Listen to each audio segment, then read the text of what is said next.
Alors, nous avons le plaisir ce matin d'accueillir Jean-François Rey, que vous connaissez tous. Je vais quand même faire un rappel. Alors, Jean-François Rey est professeur honoraire de philosophie à l'Université d'Artois et à l'UFM de Lille. Il est auteur de 2 ouvrages sur Lévinas. Il travaille actuellement à la croisée de l'anthropologie de l'esthétique et plus particulièrement sur l'œuvre d'Henri Maldinet. Voilà, je lui cède la parole avec un grand plaisir. Merci. Je voudrais témoigner du plaisir vif que j'ai tous les ans maintenant de ces retrouvailles grâce au talent et à l'amitié de Flora.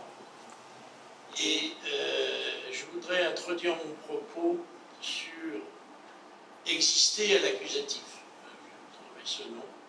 Passivité et culpabilité dans notre enquête qui sera mon sous-titre. Mais je veux expliquer pourquoi aujourd'hui je fais ce travail. Pendant des années, j'ai discuté pas seulement, mais en particulier de Lévinas, avec Jean Houry, qui nous a quittés il y a quelques semaines, qui était psychiatre, dernier grand psychiatre de l'après-guerre, fondateur, entre autres, de la psychothérapie institutionnelle. J'ajoute pour la petite histoire que Jean Houry avait beaucoup d'admiration pour Lévinas, et, anecdote s'il en est, c'est Houry qui est allé apporter à Lacan Autrement quête quand il est paru en 1974.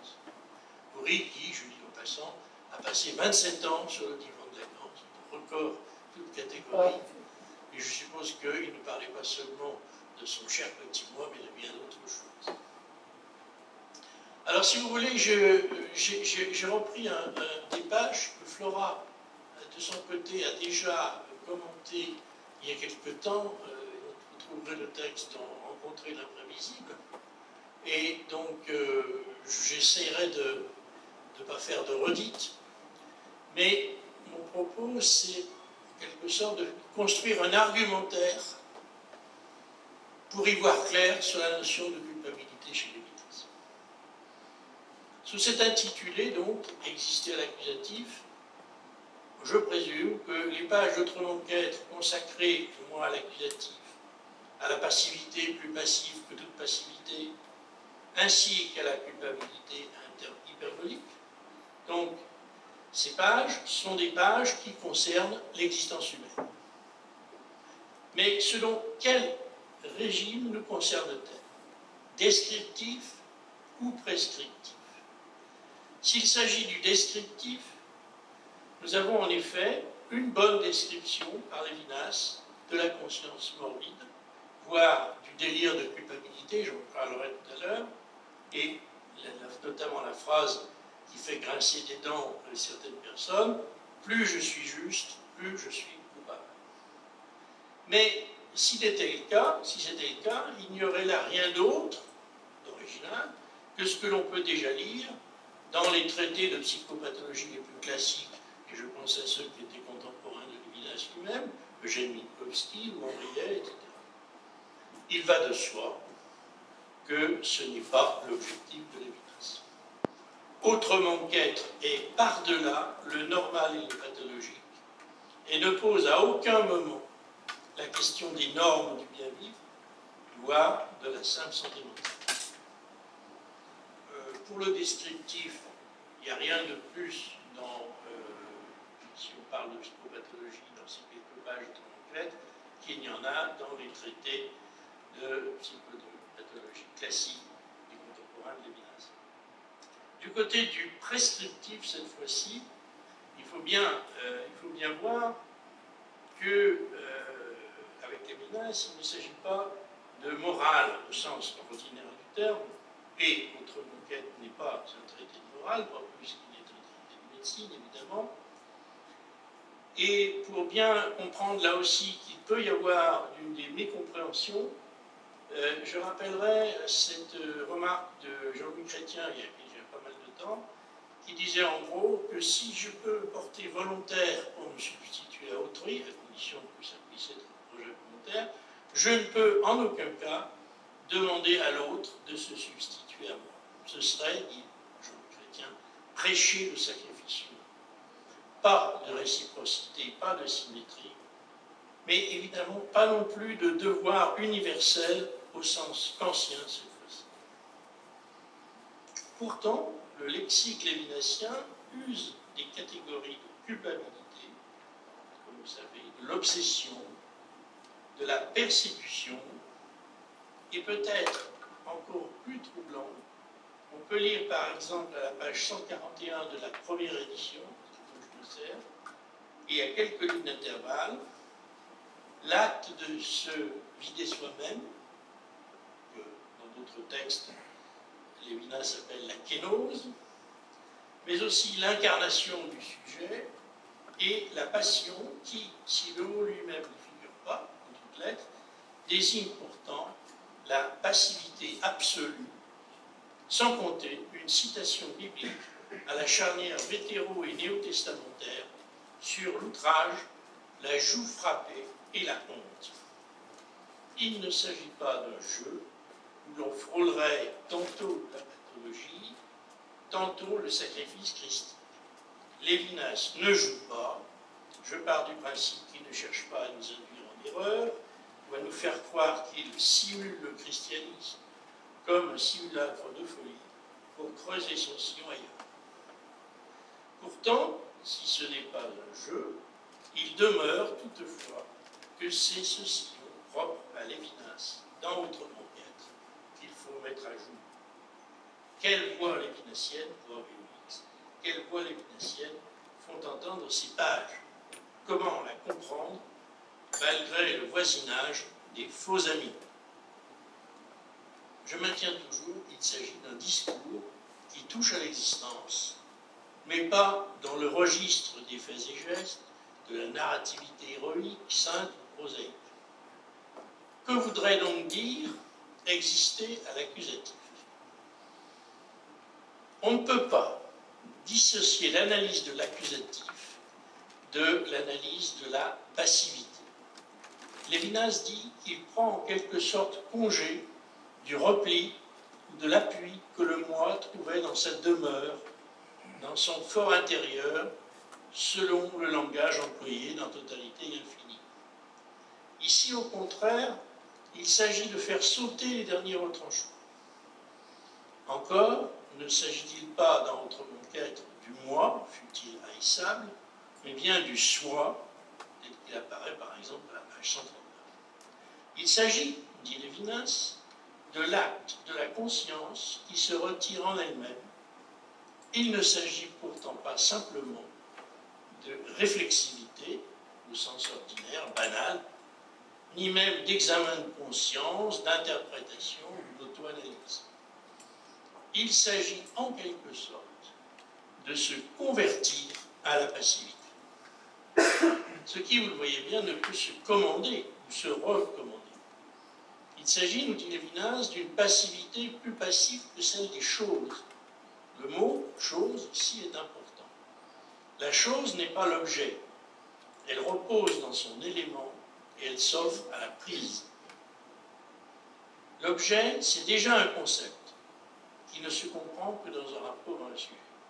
Les choses auxquelles Lévinas fait ici référence ne sont même pas les choses de la vie, voire des choses vivantes, mais bien des choses matérielles.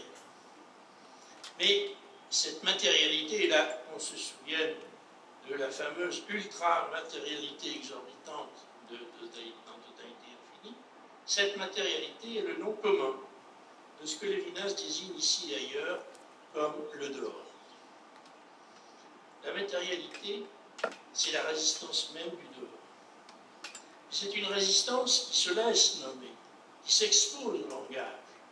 Lévinas écrit, page 140, les choses supportent en matière première le logos kérigmatique qui accuse leurs traits dans cette matière.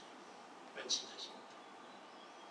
Puis Lévinas enchaîne avec l'étymologie exacte des cas de la déclination. Cas, c'est casus, le cas des tombés. Lévinas parle d'ailleurs de chute, d'abandon au logos. Le logos, ou le verbe, fait ce qu'il veut de moi. Dès lors que je me comporte comme une chose, c'est-à-dire comme étant ceci ou cela expressément désigné par le langage. Du coup, on voit très bien comment Lévinas en vient à l'accusatif, si bien nommé.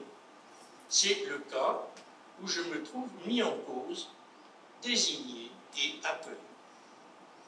Mais dans l'ordre où nous sommes ici, celui de la matière, nous sommes encore dans le langage qui nomme, identifie et rappelle à l'ordre. Voilà bien identifier la chose par ses contours et finalement par le nom commun qui la désigne à la prise, à la description ou à l'invocation. Accusation, c'est-à-dire catégorie, souligne Lévinas, catégorie. Mais ce qui est vrai de l'identification d'une chose ne l'est plus dès lors qu'on se situe en deçà de la matière.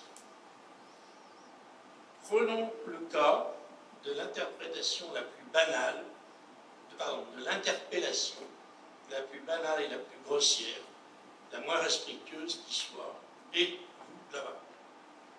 C'est l'exemple, d'ailleurs, que prenait Althusser, il y a longtemps, quand dans ses cours sur Feuerbach, il parlait de la religion comme d'une pratique de l'interpellation.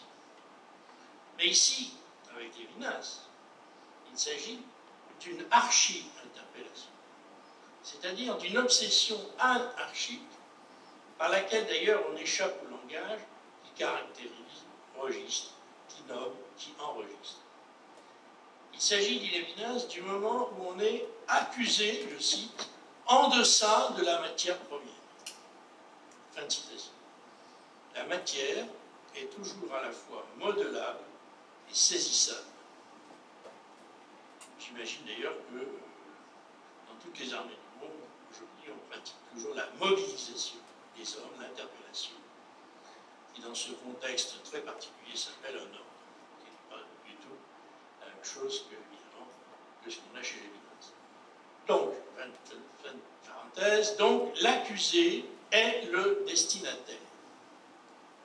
Identifié par son nom, son surnom, le destinataire de l'ordre se tient, dit Lévinas, au niveau de la matière disponible. Et c'est pour s'en tenir à cette matière disponible que ni Platon, ni même Aristote n'ont su dépasser dans les choses, c'est Lévinas qui le dit, comprenez, en langage lévinasien, qu'ils n'ont pas pu dépasser l'ontologie. Il y a donc un cas dans la langue, l'accusatif de la grammaire, qui m'expose à l'interpellation. Mais comme il s'agit d'une interpellation d'avant la matière, d'avant l'ontologie, Lévinas pose une catégorie sémantiquement correcte, mais que les langues qui se déclinent, comme le latin, ignorent. Il s'agit de ce cas bizarre grammaticalement d'accusatif absolu. On a bien en latin, effectivement, un ablatif absolu. Si je prends un exemple trivial, cessante causa, cessante fructus, cessante causa, la cause ayant cessé, donc c'est un ablatif. Ce qu'on appelle un ablatif absolu, c'est-à-dire le cas où une forme verbale en participe présent est associée à un substantif à l'ablatif. C'est en quelque sorte une action dans l'action.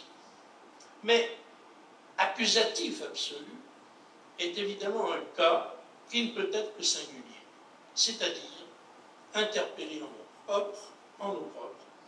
L'accusatif absolu suppose la responsivité en première personne, me voici. Je reprends ce terme de responsivité à Bernard Waldenfels, qui a écrit des choses très intéressantes là-dessus. Alors, il est difficile de passer du latin à l'hébreu, surtout dans mon cas, je ne connais pas l'hébreu, et donc je limite de mon compétence. Je dirais simplement que je vois l'accusatif absolu, c'est-à-dire l'obsession, c'est bien de toi qu'il s'agit, et de toi seul, et sans délai. Je vois l'accusatif absolu comme une déclinaison de l'ipséité, et non comme la réponse à un questionnaire d'identité. Le soi, le me, le mais latin, entre l'ego et le mien, est donc appelé à prendre le dessus sur le premier grade, celui qui nous fait sujet de la phrase, voire l'auteur de l'énoncé identifié au locuteur de l'énonciation, à savoir le cas grammatical qu'on appelle le nominatif, et que Lévinas tire du côté de l'impérialisme dominateur du moi. C'est une citation. Être à l'accusatif, c'est être expulsé de la position de sujet de la phrase, c'est être hors transitivité, c'est être, dit Lévinas, réduit à soi. C'est cette nudité d'exposition de l'accusatif que Lévinas a en vue. Il s'y ajoute dès lors tout un vocabulaire exprimant le malaise. Je cite, mal dans sa peau, encombré, bouché par soi, étouffant. Mais aussi être appelé à se déprendre de soi, à se déposséder jusqu'à se perdre. Et ici, Lévinas, qui n'a toujours pas quitté le terrain de la langue, nous indique qu'il faut là bien plus qu'une métaphore, mais plutôt qu'il faut voir là, pardon, bien plus qu'une métaphore, mais plutôt le trope d'une altération de l'essence qui s'invertit dans le mouvement de la substitution. Le voici, comme vous savez, apparaît par 3 fois dans la Genèse au chapitre de la ligature d'Isaac. Je cite, Dieu éprouva Abraham, il lui dit Abraham. Il répondit, me voici. C'est la première occurrence de cet accusatif qui se comporte encore mieux qu'un nominatif, puisqu'il s'offre à l'interpellation, ne se dérobe pas et apparaît comme celui qui, si je veux dire, devance la peine. Il y a, comme vous le savez, quelques versets plus loin, un « me voici » qui répond à la question du fils. Isaac parla à Abraham son père et il dit « mon père ». Il répondit, Abraham répondit « me voici ». Et enfin, troisième occurrence, l'envoyé du Seigneur qui arrête le bras du père, Abraham, dit l'envoyé du Seigneur, Abraham répondit « me voici ». Pour Rachid, il s'agit là à la fois d'une marque d'humilité et d'une formule qui énonce « je suis prêt ». L'accusatif est humble en tant que réponse, mais déterminé quant à l'effectivité sans délai de cette réponse même. Ainsi, cet accusatif est-il doublement absolu. D'abord, en tant qu'il ne se discute pas, ensuite, parce qu'il ne peut exister d'accusatif relatif. En effet, un accusatif absolu, c'est un objet bizarre pour la grammaire, mais un accusatif relatif, c'est un objet bizarre pour Lévinas. Par exemple, un accusatif relatif au sens de la responsabilité de quelque chose en particulier. Ce qu'on apprend en éducation aux enfants, à prendre soin de ses affaires, de l'animal, domestique, de choses qui sont de responsabilité limitée, responsable de quelque chose. C'est excellent pour l'éducation des enfants. Mais ce n'est pas de ça qu'il s'agit. L'accusatif absolu ne relève pas de la responsabilité limitée, imputable de quelque acte ou conduite déterminée.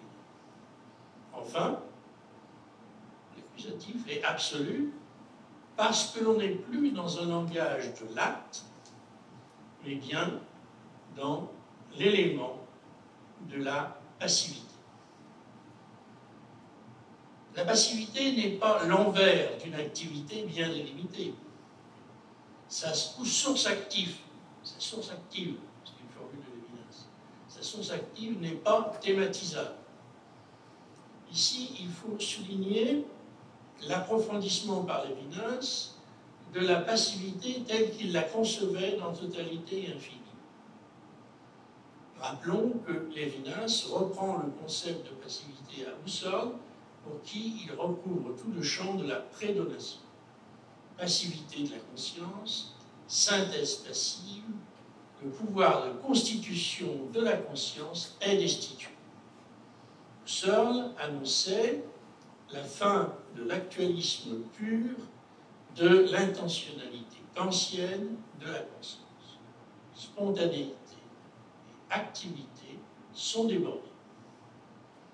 Mais déjà chez Husserl, la passivité n'est pas cantonnée à l'eau de la conscience. Mais il revient à Lévinas d'avoir élargi le champ de la passivité bien au-delà des franges de la conscience. Dans un premier temps, la passivité est abordée à partir du subir, qui est l'épreuve de la souffrance. La passivité est liée à la souffrance du temps. Il faut distinguer pourtant entre ce que j'appellerais une passivité-patience et, je l'appelle aussi, une passivité-passion. La première, la passivité-patience, est tout entière tendue dans la résistance à la souffrance et au mal qui m'a fait. Prendre son mal en patience, dit la sagesse populaire. Ce serait encore une résistance qui ne dit pas son dernier mot. C'est en ce sens que, dans Totalité infinie, Lévinas peut parler d'une patience extrême qui devient la maîtrise extrême. C'est à la page 216 de Totalité et infinie. Mais la souffrance n'est pas une donnée des sens ou un contenu psychologique comme les autres, comme par exemple la perception d'une couleur, d'un son ou d'un contact. Ce qui distingue et isole en même temps la souffrance dans la vie du corps comme dans la vie psychique, c'est qu'on ne peut pas l'assumer. Et il ne s'agit pas d'échelle comme on le propose désormais aux patients dans les hôpitaux, pas de mesure, pas de degré de tolérance. La souffrance est réfractaire à la synthèse, y compris la synthèse passive. Mais Lévinas va encore plus loin, dans la mesure où, pour lui, la souffrance est la manifestation du refus opposé au rassemblement des données en ce qu'il appelle dans l'article la souffrance inutile, article de 1984, ce qu'il appelle, je cite, un ensemble sensible. La souffrance est refus du sens, de la synthèse et de la conscience qui ont encore partie liée à la prise, alors que Lévinas entend bien suivre hyperboliquement la pente du subir. Parlant d'ailleurs du subir, Lévinas rompt avec la logique de la conscience. Quand je souffre, je fais l'épreuve de la souffrance comme adversité. Toutefois, le terme même d'adversité est agonistique. Il concentre les forces ultimes de l'activité. Lévinas, parlant toujours dans ce texte de 1984, parlant d'une expérience de pure phénoménologie, je cite Lévinas, il nous livre accès à une passivité qui n'est plus l'envers d'une activité. Dès lors, Lévinas aura abandonné la langue de l'expérience. Et là-dessus, je rappellerai, c'est une des leçons de Modinet, que l'expérience contient la racine père, la racine indo-européenne père, à travers, qui désigne dans le mot grec impéria, que vous retrouvez dans l'empirisme, qui désigne la traversée de la mer, et par suite, qui désigne l'expérience. Car quand on traverse la mer, on risque bien sûr de sombrer. Mais on est tendu dans ce risque même que l'on peut chasser de sa conscience en faisant les gestes professionnels du marin, eh bien on est tendu vers l'autre rive, vers le rivage d'accueil. Plus profonde est la couche de l'épreuve, à condition de dépasser ce que cette notion a de positif, et là, la dernière allusion à Malguinet pour cette matinée, lorsqu'il reprend la formule de Échille, 5e siècle, s'écrit Patei matos, apprendre par l'épreuve. L'épreuve enseigne. Eh bien, même si cette épreuve nous livre à savoir, eh bien, elle n'est pas encore ce qu'elle est pour Lévinas, à savoir un pâtir pur. C'est bien là que Lévinas veut nous amener, vers un pâtir dont il ne ressort aucune leçon pour l'avenir, pour l'après de l'épreuve. Dans le pâtir pur, je n'espère plus l'autre rive. Je suis livré au non-sens du mal qui me frappe. Quand on souffre, c'est pour rien. Alors, je ne l'ai pas dit, mais pateimatos, patei, c'est la racine de tous ces mots qu'on emploie. Patience, passivité, passion, pathétique, pathétique, etc. Mais encore une fois, Lévinas va plus loin que cet enseignement par les croix. Mais cette souffrance dont parle Lévinas est aussi un appel. Appel de détresse de l'enfant vers sa mère. Je ne reviens pas sur le bel exposé d'hier sur la relation de maternité. Je rappellerai simplement que pour Freud, la mère devient l'unique puissance secourable. Fin de citation. J'aurai l'occasion d'attirer votre attention sur un texte de Freud de 1895 qu'on appelle le projet de psychologie scientifique, dans lequel il y a toute une analyse du Nebenmensch, l'homme d'à côté, du prochain. Ce serait intéressant de rapprocher de Lévinas. Fin de la parenthèse. Mais vous avez aussi, chez Lévinas, à plusieurs reprises, la figure du médecin, hein, qui prend une dimension dans le cadre social et très concret. Hein, et dans cet article du 84, donc la souffrance utile, Lévinas cite le Talmud de Babylone. Talmud de Babylone, où la personne secourable demande à l'homme souffrant, je cite, « Tes souffrances te conviennent-elles » Et qui, devant la réponse négative du patient, ben non, lui tend la main et le relève. D'où le commentaire proverbial du Talmud, le prisonnier ne saurait se dégager seul de son enfermement. Fin de citation. Mais il est un autre lien dans la souffrance, ou pour finir avec la pathologie, dans la passivité, c'est bien précisément le lien d'accusation. Il faut être prudent. L'accusé ne se retournera pas vers son accusateur. Non seulement parce que identifier son accusateur, c'est rejeter sur lui le sens de la souffrance, et surtout ce serait entrer dans une dialectique agonistique qui nous ferait manquer le niveau de la pure passivité. Il n'est pas question du tiers, pas encore, du tribunal ou du droit. Le sujet, dit Lévinas, est à l'accusatif sans trouver de recours dans l'être. C'est à la page 140. Nous sommes bien toujours dans l'exposition à autrui, mais cette fois-ci, autrui est appelé le persécuteur. Il n'a pas de figure clairement identifiable, pas de nom déterminé, mais s'il me frappe, je suis à la fois, comme dit le texte biblique, rassasié de honte, et je suis à la fois celui qui tend la joue. Lévinas prend bien soin de nous dire, dans ce texte, qu'il ne s'agit pas de tendre l'autre joue, comme le prescrit le Christ. Tendre l'autre joue est encore un acte, et même dans le message christique, c'est un message de résistance et d'amour, malgré le mal commun.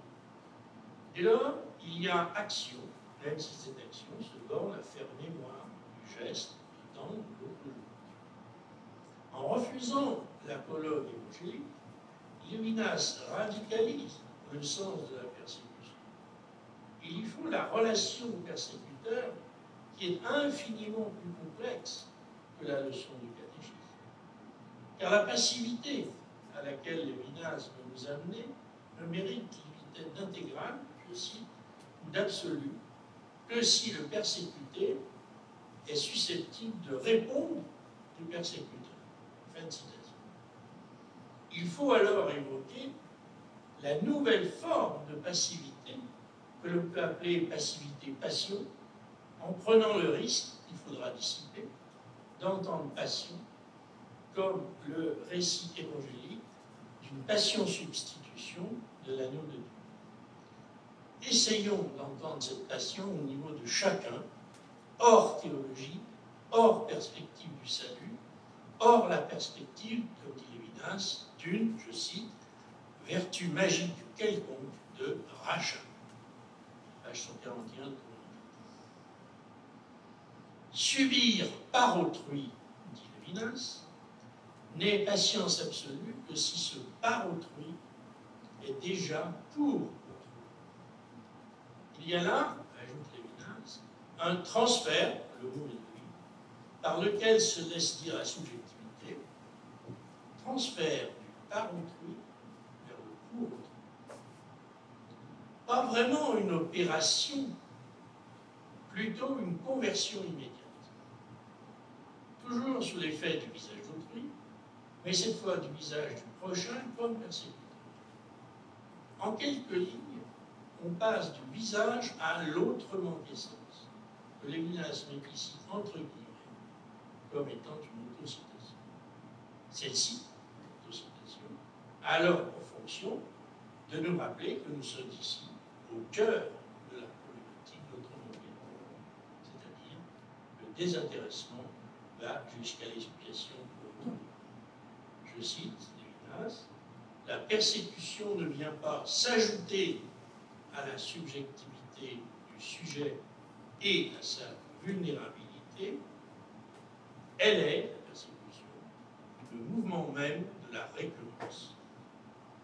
Autrement dit, nous sommes au-delà de la passivité souffrante ou d'un quelconque rappel de la vulnérabilité de conditions, mais notre détresse, notre besoin d'aide, Hilflosigkeit, disait Freud, ici, et le poste occupé par la fameuse puissance secourable est occupé maintenant par le persécuteur. Mais ce changement de locataire est contingent, sans compter qu'ils ne sont pas mutuellement exclusifs l'un de l'autre. Ce qui n'est pas contingent, au contraire, c'est d'accepter la récurrence, ou, comme le dit Lévinas, passer de l'outrage subi à la responsabilité pour le persécuteur. Ce passage n'est pas un épiphénomène ou une ruse de l'inconscient, comme le disait Jean-Louis, je ne supportais pas du tout cette phrase. Je reviens.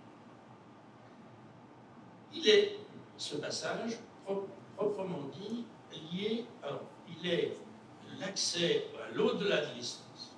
Lévinas veut introduire ce qu'il appelle l'incondition du sujet derrière sa souveraineté. Fin de citation. Toutefois, cette récurrence ne doit pas être mal interprétée.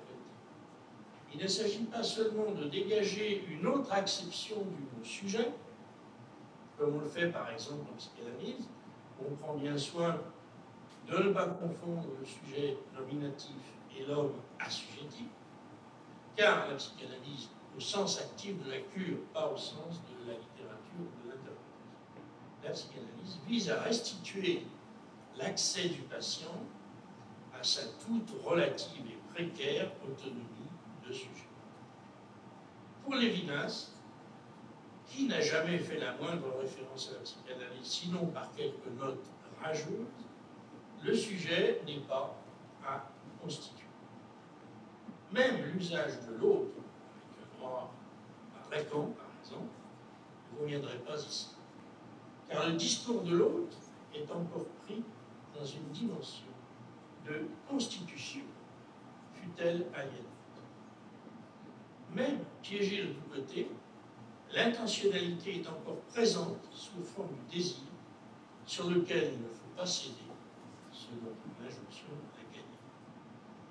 Lacan ne pouvait d'ailleurs que rejeter l'inversion du conatus par Lévinas, si du moins on assimile le conatus au désir. C'est pourquoi certains analystes, ou même certains psychiatres, pourtant lecteurs attentifs de Lévinas, assimilent l'incondition d'otage et surtout la culpabilité hyperbolique à une conséquence néfaste de l'itinéraire de Lévinas. pour dans son cas, Lévinas écrit, page 43, plus je reviens à moi, plus je me dépouille sous l'effet du traumatisme de la persécution, plus je me dépouille de ma liberté de sujet constitué, volontaire, impérialiste, et plus je me découvre responsable. Et vous connaissez la chute, plus je suis juste, plus je suis coupable. Et juste après cette formule provocatrice, pour ne pas dire extravagante, une autre encore, qui est une invitation de dialogue cette fois-ci, je cite, « Le psychisme, c'est l'autre dans le même, sans aliéner le même. » Pourtant, ce n'est ni Freud ni Lacan que Lévinas, dans une note, va chercher, mais Eric Weil, référence assez rare chez Lévinas, et par ailleurs des mots assez durs sur Eric Weil, Lévinas note l'écart entre passivité ou patience du soi et transformation de l'attitude en catégorie selon les concepts propres à Eric Weil. Là, il y aurait un champ d'études à faire ultérieurement. Je cite Lévinas. « Le soi-même est en deçà de la coïncidence avec soi. » Si l'on devait isoler cette phrase, on y verrait plus qu'une connivence avec l'entreprise analytique, que pourtant, encore une fois, elle ignore.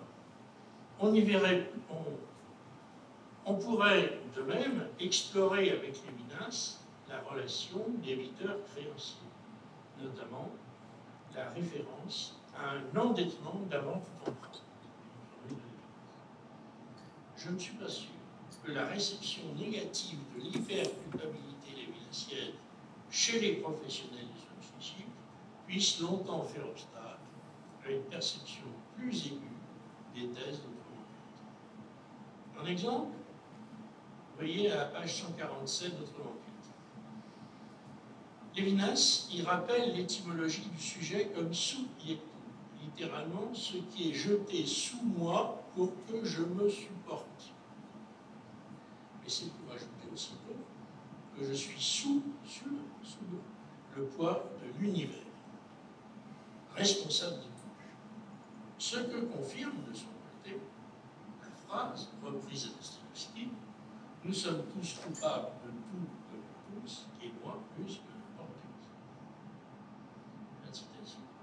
Mais il est vrai aussi que Lévinas, s'il parle en termes de psychisme cette fois-ci, n'a pas le souci concret, professionnel, de dépêtrer un mélancolique de son délire d'auto-accusation infinie. Ce n'est ni le même métier, ni le même niveau de sens. Et là, pour un bel exemple, on trouve un bel exemple dans la biographie d'Aviv Warburg par Marianne Lescouret, qui a consacré un livre à ce grand historien de l'art du XXe siècle, qui a eu un effondrement mélancolique de 4 ans, il a été soigné à la clinique Bellevue de Luxembourg. Et si je cite ça, c'est parce que dans son délire hyperbolique, Warburg se croyait responsable, lui seul, de la Première Guerre mondiale et de la défaite de l'Allemagne. C'est la mégalomanie mélancolique. C'est ça la véritable hyperbole de la culpabilité, au sens psychologique du terme. C'est-à-dire le type est persuadé que c'est de sa faute. Comme par exemple, on dit c'est ma plus grande faute. Alors les psychiatres, pas, les psychiatres en général avertis disent il se prend pour le plus grand. C'est l'égalomanie. Pourtant, Lévinas est bien conscient et même revendique la spirale où se mêlent souffrance et culpabilité. La note 21 de la page 150 est un retour sur la passivité-souffrance, mais une reprise qui porte sans doute plus loin encore que ce que nous avons pu en dire. Il y a un tourbillon, c'est le mot qu'emploie Lévinas, un tourbillon que Lévinas déroule ainsi, vous connaissez comme moi la séquence, souffrance de l'autre, ma pitié de sa souffrance, sa douleur à cause de ma pitié, ma douleur à cause de cette douleur. Qu'est-ce qui fait qu'on s'arrête? Ah non, qu'est-ce que on ne peut pas vivre dans ce tourbillon. Sans compter que, il n'est pas bon conseiller, voire mon exemple tout à l'heure, et aussi des personnalités mal intentionnées ou perverses peuvent s'y insérer en toute mauvaise foi. Mais ce n'est pas ce que Lévinas retient, car le point d'arrêt au tourbillon, c'est, dit Lévinas, moi, mais pas un moi triomphant, fort, parce que capable, avec ses propres forces, d'arrêter le tourbillon. Il est un point d'arrêt parce que tout y ramène. Je cite Lévinas, ma souffrance est le point de mire de toutes les souffrances et de toutes les fautes. Si je devais assumer ma souffrance, je pourrais peut-être souffrir moins, m'assurer et m'affirmer comme sujet de la souffrance. Mais c'est plutôt à cela que Lévinas tourne le dos. Certes, la souffrance est pour elle, mais elle n'est sûrement pas pour que je l'assume. Assumer voudrait dire à nouveau exister au nominatif. Toute la philosophie, la morale ou même la thérapie, qui vise à m'autoriser à parler en première personne, à être le pilote de ma vie et non son passager, toutes ces disciplines ne sont pas nécessairement disqualifiées, bien sûr. Mais, pour Lévinas, elles s'arrêtent trop court. L'autonomie du sujet, j'insiste là-dessus, Laura a parlé hier du projet, moi je parle de l'autonomie du sujet, elle n'est pas l'autonomie du sujet, n'est pas le dernier mot. Lévinas vise, encore une fois, le subir pur, ultime, absolu. Il ne s'agit pas de s'effrayer inutilement. Il n'y a pas un feu purificateur de la souffrance. Le reproche de dolorisme serait ici déplacé. La souffrance peut être pour rien quand elle est mienne. L'incarnation de soi, c'est justement cette douleur gratuite.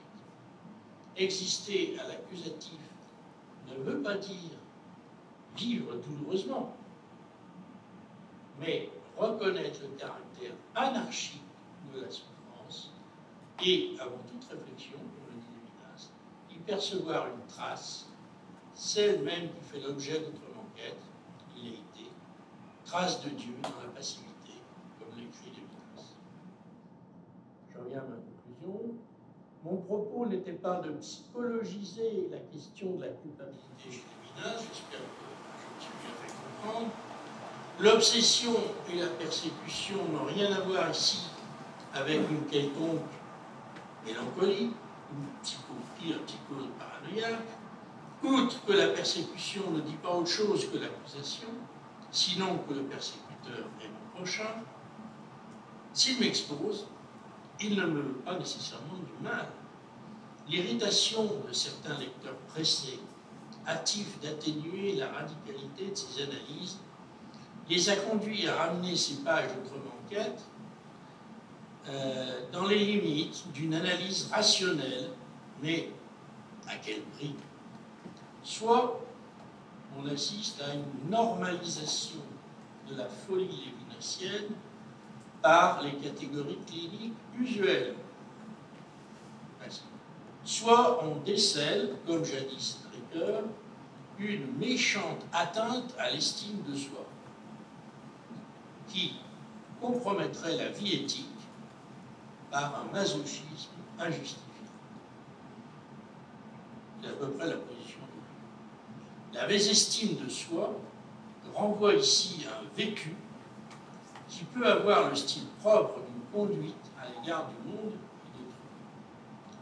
Dire cela, c'est dire que Ricoeur, comme partant de prémices quelques analystes, rabattent sur le versant psychologique empirique ceux qui relèvent au contraire de l'autre enquête. C'est ce rabattement que j'ai voulu dénoncer. Mais il y en a un autre. Il y a un autre rabattement qui peut également induire en erreur. Il s'agirait là de prendre la passion, avec un grand P, radicale passivité, pour une histoire sacrificielle, déjà commentée par les théologiens. Certains commentaires y voient soit la passion christique elle-même, soit une version sacrificielle de la Shoah, passion des enfants d'Israël. Et là, je ne suis pas l'auteur de ce rapprochement, je songe en particulier à l'ouvrage de David Brésis, que je ne connais pas, mais dont le livre est consacré à la fois à Lévinas et à Kierkegaard, s'appelle Le tournant sacrificiel. Et je pense que, Georges l'a bien montré hier soir, il n'y a pas de tournant sacrificiel. Il n'y a pas de Lévinas, vous avez bien fini sur notre enquête. Donc, je conteste cette analyse au point sur ce point. Alors, il faut répondre à ces interprétations que Lévinas se défend, c'est vrai par exemple dans Dieu qui m'a validé, se défend de faire de la théologie. Même s'il en est nourri, il se défend de faire. Avant le discours politique, surtout quand il est discours d'État, avant le discours théologique, quand il est discours d'Église, il y a l'anarchie. Ces deux institutions, État et Église, se donnent comme institutions, c'est-à-dire comme arché, pouvoir de commencer et de commander. Face à la politique et face à la théologie, Lévinas ne dit qu'une chose: l'anarchie ne peut se constituer en souveraineté. L'incondition d'otage précède la position et l'exercice de la citoyenneté, comme elle se joue des cadres dogmatiques de la théologie.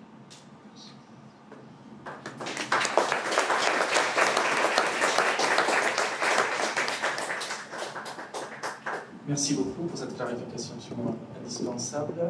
Une question, je voulais juste savoir, Flora, combien de temps disposons-nous?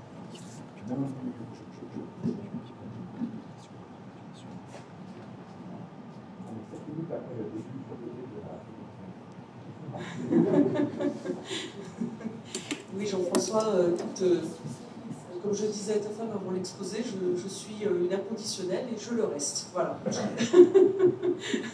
C'était vraiment magnifique. Et en fait, j'ai deux remarques et c'est pour te donner l'occasion de nous en dire peut-être un peu plus. D'abord, qu'est-ce qu'on fait de la réceptivité?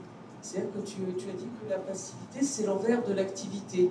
Et donc, dans Totalité Vie, il y a l'idée que le sujet est encore réceptif. Il est susceptible de recevoir l'idée de l'infini et autrui, donc, et même d'accueillir. Alors ça, c'est ma première question, parce qu'il me semble que, justement, le passage d'un livre à l'autre, c'est le passage de la réceptivité, plus de l'activité d'ailleurs, il y a une certaine forme d'activité, on va dire, dans la réceptivité, à la passivité. Et puis ensuite, sur ce que tu as dit à la fin, la trace de Dieu, l'idéité.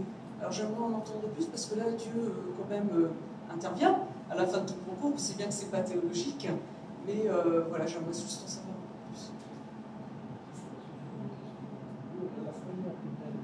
plus. Je suis d'accord avec toi qu'il y a une affection de la réceptivité vers la passivité. Effectivement, la réceptivité peut avoir, ne serait-ce que parce que c'est aussi un concept ancien, peut avoir quelque chose d'éminemment actif, effectivement. La passivité, ça va plus loin.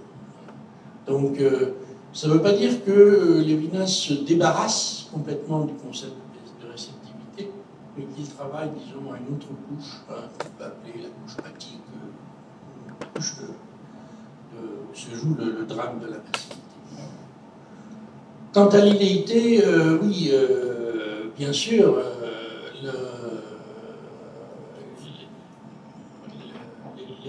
l'élément de Dieu n'est jamais absent de ces analyses-là.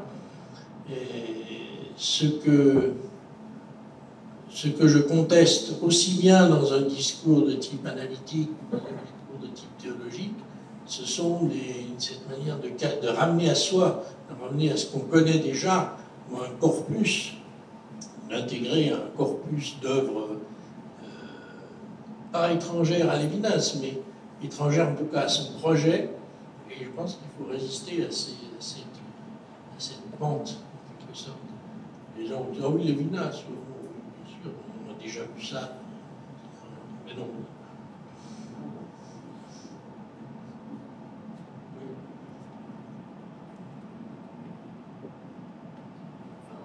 Merci Jean-François pour un exposé absolument parfait. Mais moi, je voudrais poser une question concernant la culpabilité effective de l'autre. Est-ce qu'il faut vraiment que l'autre, comme persécuteur, comme quelqu'un qui a expié, doit être effectivement coupable? Pour moi, c'est une question très importante.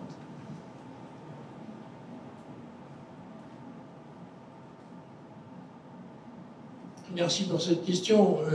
J'ai pris la précaution en commençant de dire que si le discours de Lévinas est prescriptif, il n'en est pas autant d'un traité de morale. Mais dans la vie morale de tous les jours, bien entendu, dans la vie, il y a des emmerdeurs, beaucoup, et certains méritent notre courroux, notre ressentiment, pourvu qu'ils ne s'éternisent pas, ça ne dure pas. Mais bien entendu, la culpabilité, quand il s'agit des relations ordinaires, elle est à circonscrire, elle est à définir. On va bien dire à l'autre ce qu'exactement on lui reproche. Simplement, dans la culpabilité ici énoncée par Lévinas, il s'agit évidemment de ne pas confondre les deux plans, le plan de la vie empirique, le plan de la vie ordinaire, et celui de la morale au sens de la Sittlichkeit, au sens de la vie de tous les jours, avec quelque chose que la culpabilité hyperbolique nous fait toucher du doigt. Peut-être que le mélancolique est compris, peut-être qu'un mélancolique comprendrait très bien Lévinas. Seulement, comme il est pris dans sa problématique subjective qui l'isole complètement de tout le monde, il ne peut pas en faire état, bien sûr. Mais il y a quelque chose là-dessus. Quand les psychiatres renaclent devant cette phrase « je suis responsable de mon persécuteur », ils renaclent en tant que professionnels, parce que c'est tous les jours qu'ils envoient des gens comme ça, bien sûr. Mais cette irritation doit être dissipée par un argumentaire que j'essaye de... Merci beaucoup. On doit rester à la dernière question parce que nous sommes déjà excessivement en retard. Nous n'avons que 5 minutes de pause, mais d'abord, je pense qu'il faut remercier Jean-François Rey.